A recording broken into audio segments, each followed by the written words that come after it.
Pause कर लो क्या? Pause कर लो, पॉज कर लो। पहले बताइए तो। अरे धर्म संकट थे।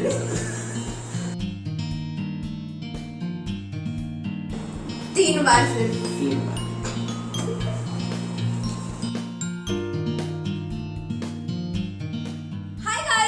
Welcome back to my channel. तो आज है हमारी marriage anniversary and this is our 6th marriage anniversary. मुझे ऐसा लग रहा है कि कल ही हमने 5th मैरिज एनिवर्सरी सेलिब्रेट किया था और आज 6th आ गया है, क्योंकि पिछले साल भी घर पे ही बनाया था, इस साल भी घर पे ही बना रहे हैं, क्योंकि सेम सिचुएशन है, इवन और भी खराब सिचुएशन है। तो कोई बात नहीं, नेगेटिविटी को साइड में रखते हुए हैप्पीनेस पे फोकस करते हैं, पॉजिटिविटी पे फोकस करते हैं। और आज का दिन इतना अच्छा है तो नेगेटिव बातें तो सोच ही नहीं सकती मैं।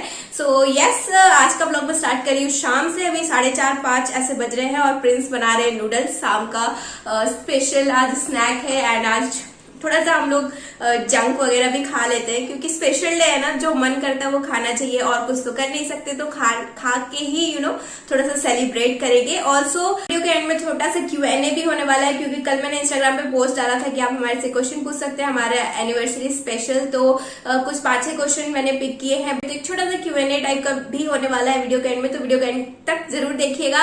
एंड चलिए देखते हैं नूडल्स कितने तक बना है और क्या बस अभी तक तो यही प्लान है। So yes, let's start.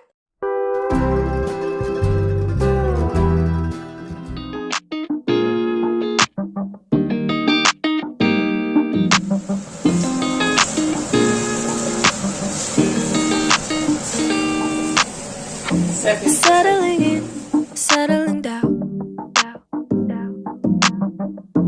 falling in love, not falling out. I keep on falling in. Each of us both done in the crown, a king and a queen, royally bound. Noodles मैंने खा लिया है, बहुत ही tasty बना था। मतलब special day पे कोई आपके लिए थोड़ा सा और एफर्ट डाल के थोड़ा सा और प्यार के साथ बनाया ना, तो ऑटोमेटिकली कुछ भी बनाओ अच्छा ही लगता है। तो नूडल्स खा के एकदम दिल खुश हो गया, एकदम स्पाइसी वाला नूडल्स था। एंड अभी मैं आई हूँ कमरे में, कुछ सोच रही हूँ क्या पहनूं, क्योंकि कुछ कपड़े तो मैंने शॉपिंग किए नहीं, क्योंकि जैसे ही हम लोगों ने थोड़ा बहुत एनिवर्सरी शॉपिंग स्टार्ट किया था, इधर सारे केसेस वगैरह बढ़ गए। बट फिर भी मैंने प्रिंस के लिए कुछ लिया है, वो मैं आपको दिखाऊंगी थोड़ी देर में। और मुझे पता है प्रिंस ने भी मेरे लिए लिया है, नॉट क्लोथ्स बट कुछ ज्वेलरी ली है उन्होंने, क्योंकि ना बहुत पहले वो ज्वेलरी लेके आ गए थे और कहीं उन्होंने छुपा दिया, मैंने देखा नहीं, बट मुझे पता है ज्वेलरी है, क्योंकि जो उसका बैग है वो उन्होंने बाहर छोड़ दिया है। And please excuse me for the room, ये देखिए, तो ये यहाँ पे रखा हुआ है और इसमें जो है वो कहीं उन्होंने और रखा है, तो मुझे नहीं पता क्या है, बट कुछ तो प्रीसियस है। सो देखते हैं कब देते हैं, आपके साथ में शेयर करूंगी जरूर। सो गाइस, यहाँ पे हम अभी करने वाले हैं डेकोरेट। सो यार Say what we mean, say it from the heart, from the heart. Wrinkles and grays. Decided to wear this simple sari. अभी मैं पूरा लुक दिखाऊंगी, पहले मैं थोड़ा सा मेकअप कर लेती हूँ हल्का सा। And both called it from the beginning. We called it. We knew that there had to be us. Knew that there had to be us. Do what we gotta do to stay winning, winning. Fights and fights will keep trust. And you make me wanna say I love you better today than. Okay guys, so I am ready and कैसी लग रही हूँ please let me know in the comment section below. And चलिए चलते decoration दिखाती हूँ। A steamboat sailed ashore. It was calling me aboard. And as I climbed inside, I saw you sitting there.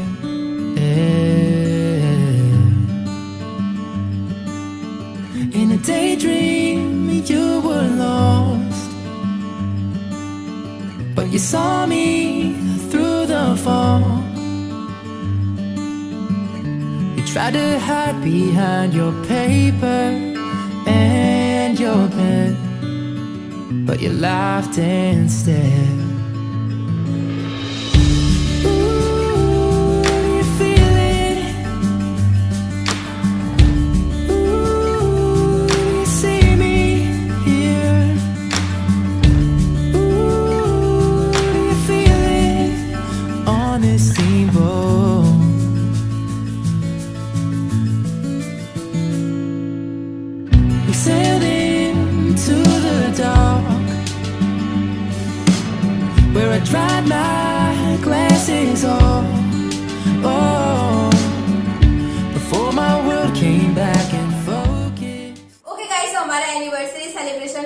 है and अब है Q&A की बारी। तो मैंने सारे क्वेश्चंस यहाँ पे लिख लिए हैं और ये है मिस्टर प्रिंस हाय। एंड ये है ऋत्विन। आप देख सकते हैं केक खा के इसने क्या हाल कर लिया है। सो गाइस यहाँ पे सारे क्वेश्चंस एक ही टाइप के आए थे, लाइक लव मैरिज हुई है या अरेंज मैरिज हुई है, कैसे मिले कैसे नहीं। तो सबको मिला के मैंने सिर्फ 5-6 क्वेश्चन ही पिकअप किए हैं एंड ये छोटा सा Q&A होने वाला है। सो गाइस चलिए फर्स्ट क्वेश्चन लेते हैं। तो फर्स्ट क्वेश्चन है कीप गेसिंग का। She is writing hi I am Shreya. So hi Shreya, does it make you happy to live in Vizag after marriage, damn away from your home? So रहना पड़ता है, जॉब है, करना पड़ता है। हाँ, तो जॉब है तो घर से दूर रहना ही पड़ता है। And after marriage if you are asking कि घर से मैं दूर रह रही हूँ तो खुश हूँ या नहीं हूँ, मैं आपको बता दूं मैं 10th क्लास से ही बाहर रह रही हूँ, हॉस्टल में रह रही हूँ, तो मुझे कुछ ऐसा खास फर्क नहीं पड़ा। हाँ, याद आती है, कभी कभी लोनली फील होता है क्योंकि हॉस्टल में बहुत सारे फ्रेंड्स थे और ये जब ऑफिस चले जाते हैं तो बहुत ही अकेला अकेला फील होता था। बट शादी के 2 साल तक मैंने जॉब किया ना, 2 साल तक जॉब किया और उसके बाद ऋत्विन आ गया तो उसमें मैं काफी बिजी हो गई और अब बोर नहीं लगता है क्योंकि ऋत्विन दिन भर इधर उधर भगाता ही रहता है सो थोड़ा भी बोर नहीं लगता है। सो गाइस बढ़ते हैं नेक्स्ट क्वेश्चन की तरफ। तो ये है अर्पणा का। She is writing happy anniversary आप दोनों को। So thank you so much. Thank you. And she is writing आज ही मेरे मम्मी पापा का भी एनिवर्सरी है और कैसी है तबीयत। So thank you for checking on us. हम लोग बिल्कुल ठीक है, बीच में थोड़ी सी तबीयत खराब हुई थी बट अभी ठीक है। थोड़ा सा टेंशन था, हर किसी को है, थोड़ा भी सर्दी जुकाम होता है तो टेंशन बढ़ जाता है। आपके भी मम्मी पापा को हमारी तरफ से हैप्पी एनिवर्सरी। हाँ, आपके मम्मी पापा को हैप्पी एनिवर्सरी, हमारी तरफ से बिलेटेड हैप्पी एनिवर्सरी, क्योंकि इनका मैरिज से रिलेटेड कोई क्वेश्चन नहीं है, बस तबियत पूछ रही है। So thank you so much. And the next question is from ashes blogs.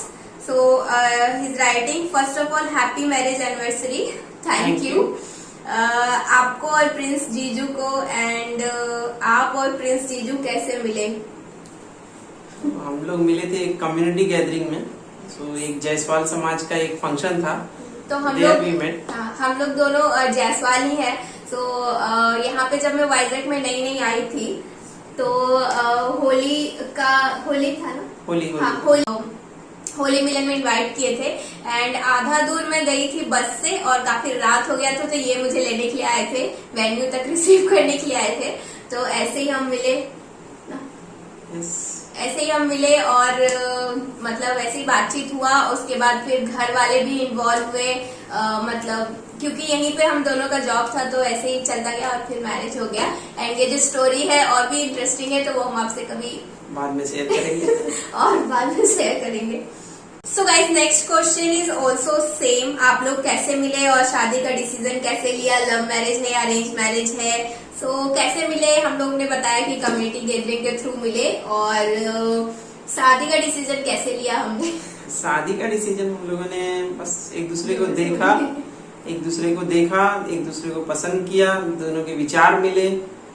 And पहले हम मतलब वो जो जैसवाल में मिलने के बाद हम थोड़ा बहुत फ्रेंड भी बन गए थे, बात होती थी हमारी, तो थोड़ा सिंक्रोनाइजेशन लगा। अच्छा एंड और एक थॉट में सोचते हैं तो इसलिए फिर लगा कि हाँ ठीक है आगे बढ़ाना चाहिए। और फैमिली भी इन्वॉल्व थी, वो लोग भी मतलब अप्रोच कर रहे थे इस तरीके से। तो मतलब हम लोग मिले उसी ये में कि हाँ शादी के ये से भी। तो आप कह भी सकते हैं कि लव भी है, अरेंज भी है और क्या, arrange come love, love come arrange. Next question is from जिंदगी की बातें। तो वो पूछ रहे हैं what you can do for your husband. बताओ, आप बताइए आप मेरे लिए क्या कर सकते हैं? नो क्वेश्चन तुम्हारे लिए है तो तुम बताओ। कर सकते हैं, मुझे ऐसा लगता है कोई ऐसा पर्टिकुलर चीज नहीं है जो हस्बैंड के लिए कर दिया जाए और बस हो गया, है ना। डेली एफर्ट लगाना पड़ता है रिलेशनशिप में, खुश करने के लिए और खुश रखने के लिए। रिलेशनशिप ऐसे ही चलता है, मतलब जितना ज्यादा आप एफर्ट लगाएंगे उतना ज्यादा स्ट्रांग होगा। और ये डेली का काम है, बस एक दिन का काम नहीं, आपको डेली एफर्ट डालना पड़ता है। डेली खुश रहना पड़ेगा, डेली खुश रखना पड़ेगा। The next question is from Joy of Rims and she is asking शादी से पहले कितनी बार अकेले डेट किए? 3। कैसे बता, इतना एग्जैक्ट नंबर कैसे बता आपको? याद है इसीलिए। सो गाइस, शादी से पहले हम बस 3 बार अकेले मिले हैं एंड अकेले डेट टाइप का नहीं हुआ है। हाँ, 3 बार हुआ है। 3 बार अकेले मिले हैं। 3 बार सिर्फ। 3 बार। So guys, next question is कि हमारी शादी किस एज में हुई? तो इनका था 26। इनका 26 में शादी हुआ था और मैं उस टाइम थी 22 to 23 के बीच में। मतलब जुलाई में मेरा 23 कंप्लीट होने वाला था और अप्रैल में हमारी शादी हो गई थी। सो ये next message is from Shobi. ये लिखते हैं, just you to have a great day and happy marriage anniversary. Thank you. Thank you. इनका कोई क्वेश्चन नहीं है एंड विशेष तो बहुत सारे आए थे तो वो सब मैं नहीं पढ़ रही हूँ। एंड क्वेश्चंस लगभग यही सारे थे कि कैसे मिले, कैसे शादी किया, फिर कैसे कितनी बार डेट पे गए। सो यही सब था एंड मेरे पास आपके लिए कुछ क्वेश्चंस है। मेरे लिए? आप बताइए मेरे अंदर सबसे अच्छी बात और एक सबसे वर्स्ट। बस कर लो क्या? बताइए। बस कर लो, बस कर लो। पहले बताइए तो। अरे धर्म संकट है ये सब। थोड़ा सा मुश्किल है बट आई विल ट्राई। जो मेरा ऑब्जर्वेशन है, जो मुझे लगा, वो मैं आप लोगों के साथ शेयर करूंगा। गुड थिंग इज दैट कि छोटी छोटी बातों से, छोटे छोटे इफर्ट से खुश हो जाती है। और worst thing is that anger issue, ज्यादा गुस्सा भी होती है। तो खुश होने के साथ साथ गुस्सा होना एक गुड थिंग और एक बैड थिंग मेरी तरफ से। ज्यादा मतलब, खुश भी नहीं होते, ज्यादा गुस्सा भी नहीं होते। नहीं, खुश होती है, छोटी छोटी चीजों से खुश होती है बट गुस्सा भी होती है। गुस्सा कौन दिलाता है? गुस्सा का कोई कारण नहीं होता है। अच्छा, यही गुस्सा दिलाते हैं। मेरे अंदर क्या है, एक अच्छा चीज है, क्या है सब बुरा बुरा चीज ही है।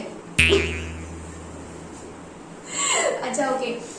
सो गाइस, जो अच्छी चीज मुझे लगती है इनके अंदर और मतलब जो चीज अच्छी लगी थी जिसकी वजह से मुझे ये हस्बैंड टाइप भी लगे थे।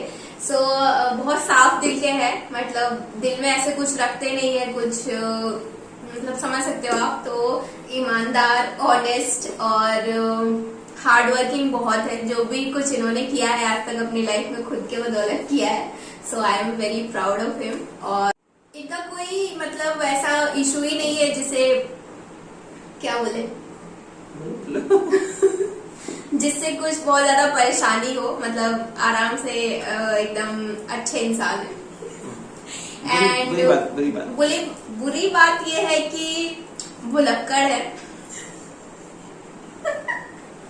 है ना? ये खुद भी मानते हैं इस बात को। मतलब बहुत ज्यादा गजनी टाइप है, कुछ भी बोलो इनको याद ही नहीं रहता। और वही बात याद नहीं रहता है जो कि मतलब आप समझ ही सकते हैं, जो कि ऐसी बातें जो कुछ आज सुबह बोले और ये भूल जाते हैं कि कब बोली। तो यही है, थोड़ा सा गजनी काइंड ऑफ है, भूल जाते हैं कोई बात। अच्छी बात भी भूल जाते हैं, बुरी बात तो पूरी ही भूल जाते हैं। मतलब जब भी हमारे में झगड़ा होता है तो मुझे याद रहता है कि क्या क्या बात हुआ, किस बात पे झगड़ा हुआ, बट इन्हें कुछ याद ही नहीं रहेगा, कुछ भी नहीं, कब हुआ था कब नहीं हुआ था। और उस चीज से मुझे बहुत ज्यादा चिढ़ होती है और अगेन मैं बहुत ज्यादा गुस्सा हो जाती हूँ। तो इनका जो भूलने वाला रीजन है जिसकी वजह से मैं गुस्सा होती हूँ।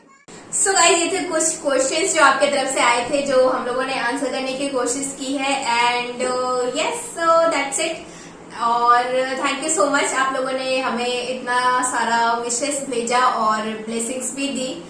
इंस्टाग्राम पे भी डीएम किया था जब मैंने पोस्ट डाला था, और मतलब आज ही, और यूट्यूब पे भी कमेंट्स आए थे। So thank you so much. And next Q&A होगा जब हमारी 5K की फैमिली पूरी हो जाएगी, है ना?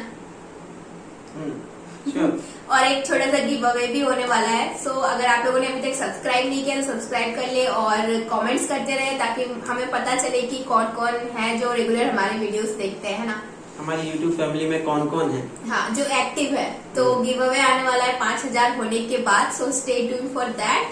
एंड आज का वीडियो यहीं तक रखते हैं और आपसे मिलेंगे हम अपने नेक्स्ट वीडियो में।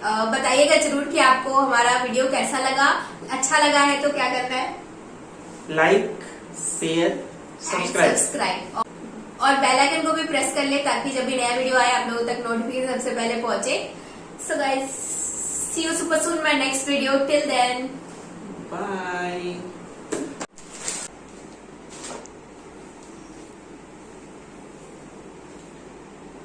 It's nice. अच्छा लगा? अच्छा है। Polo T shirt I like. Simple है, कैजुअल। ओह, आपका पर्स खराब हो रहा था ना, इसलिए। पापा का गिफ्ट कैसा है बेटा? अच्छा है ना? अच्छा है। हाँ, सिंपल सा। बढ़िया है, पर्स अच्छा है। खाली है? आप घर खाली है। खाली पर्स नहीं देना चाहिए। 2000 रुपीज नोट्स 10। खुद से डाल लीजिए। ओके। पसंद आया? अच्छा है। Shri Thank you.